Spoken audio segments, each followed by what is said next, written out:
Eu me chamo Priscila, eu trabalho com arte, com teatro, sou produtora cultural, trabalho também com arte urbana e também sou pesquisadora em teatro performativo, em artes contemporâneas, vivo na cidade de São Paulo e este ano, aliás, no final do ano passado, eu decidi me inscrever para fazer um mestrado acadêmico na Universidade de São Paulo. Na verdade, há alguns anos eu já venho desenvolvendo um projeto artístico, um projeto de pesquisa científica na área de teoria teatral, do texto e da cena. E recentemente, então, decidi fazer a minha inscrição, para concorrer a uma das vagas do mestrado na Universidade de São Paulo. E como qualquer mestrado acadêmico, um dos pré-requisitos para poder ocupar uma das vagas é ter a proficiência em alguma língua estrangeira. No meu caso, eu falo inglês, mas eu tenho muito mais afinidade com a língua espanhola por causa da minha própria experiência. Eu tive a oportunidade de ir para a Espanha em 2008 e ficar 6 meses na cidade de Santiago de Compostela, que fica ao norte da Espanha. E na ocasião eu fui para lá para fazer uma parte da graduação. Na época eu estava me formando em artes cênicas na Unesp e fui fazer um intercâmbio no departamento de História da Arte, da Universidade de Santiago de Compostela. Eu falava um pouco de espanhol na época, um espanhol muito básico, bem autodidata mesmo, e aprendi mesmo o espanhol nesses 6 meses que eu vivi lá. No entanto, eu não tive a oportunidade de estudar o espanhol de uma maneira formal. Então, o que eu sabia da língua espanhola, eu sabia pelo dia a dia, eu sabia por viver lá, ter os amigos, frequentar a universidade, frequentar as aulas, que eram todas ministradas, obviamente, em espanhol. E fui aprendendo meio que na marra. Então, eu tenho, na verdade, um conhecimento em espanhol para lidar com as situações do dia a dia, para falar, para ouvir, mas eu não tinha uma base sólida no sentido de conhecimento léxico, do conhecimento gramatical.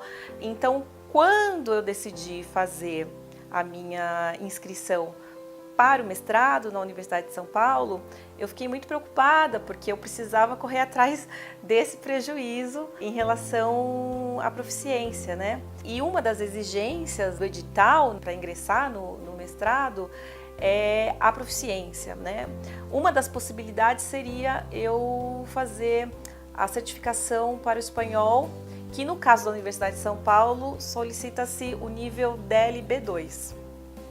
Então eu não sabia exatamente o que era isso, por onde começar, o que fazer. Então fui buscar ajuda. E aí tive a sorte de encontrar o professor Diego, que percebi que tem uma experiência, que tem trabalhado há um tempo, preparando pessoas para aplicarem, para fazerem esse exame. E para mim foi ótimo, porque eu não tinha a menor ideia de como esse exame era, não conhecia, e a ajuda dele então nesse sentido foi fundamental. As aulas foram muito produtivas no sentido de que me fez relembrar e pôr em prática a minha experiência com o espanhol, mas principalmente porque eu fiz muitos exercícios que são os exercícios que de fato são solicitados no momento do exame. Eu não fazia ideia que o exame era um exame com muitas horas de duração, que ele era dividido em 2 partes e cada uma dessas 2 partes subdividida em outras 2 partes. Outra coisa também que eu não fazia ideia é que o tempo também é algo muito importante de ser o tempo todo lembrado, Então, ou seja, não basta apenas para você estar preparado para esse exame, não basta apenas o conhecimento em espanhol, tanto de leitura quanto a expertise oral, mas também esse preparo que é quase uma Olimpíada, assim, você precisa realmente se dedicar aos estudos pensando que o tempo ele é extremamente precioso. Então, em todos esses aspectos, que eram aspectos que eu desconhecia, o professor Diego me ajudou bastante. Então, a gente teve, apesar do pouco tempo que a gente teve, foi um tempo precioso, porque ele foi muito bem aproveitado. A gente tinha uma realidade de aulas que, de acordo com o meu tempo também, com a minha atividade profissional, foi o tempo que eu consegui disponibilizar para o Diego, e a partir disso ele pensou uma estrutura, uma dinâmica de aulas, né, tentando dar conta dos quatro eixos do DLB2 e ficando assim sempre muito à disposição. Então as nossas aulas eram aulas de 2 horas que passavam muito rápido e eram muito bem aproveitadas, né? Então o Diego também, uma coisa interessante é que ele se colocava à disposição, por exemplo, uma ferramenta que hoje está à mão de qualquer pessoa, que é o WhatsApp.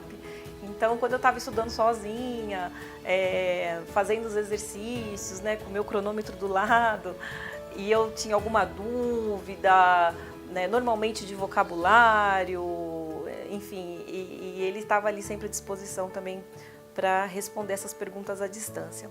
Então foi uma experiência muito boa para uma pessoa assim que não tinha a menor noção. Eu nunca tinha feito um exame de proficiência antes, nem em espanhol e nem em qualquer outra língua, então isso foi muito proveitoso. Durante o exame, claro que a gente fica até um pouco nervoso na hora, um pouco tenso, mas eu me senti confortável o tempo todo porque eu não tive nenhuma surpresa. Então eu acho que isso é uma coisa muito bacana, assim, de você se preparar antes. Quando você pega o exame na mão e começa a ler as perguntas, aquilo é super familiar, porque você já fez os exercícios antes, né? O material didático que foi indicado pelo Diego é um material didático que supre essa familiaridade. Então, todos os exercícios que eu tive a oportunidade de fazer antes, eles são extremamente parecidos, eles são idênticos aos exercícios que você encontra no momento do exame. Então, se você tiver muito calmo, muito assim, na verdade é muito tranquilo se fazer. A calma vem disso, né? Não é uma mágica, a calma vem da sua preparação. Então, eu tive a oportunidade de fazer várias provas antes, fiz o livro inteiro, o livro didático inteiro.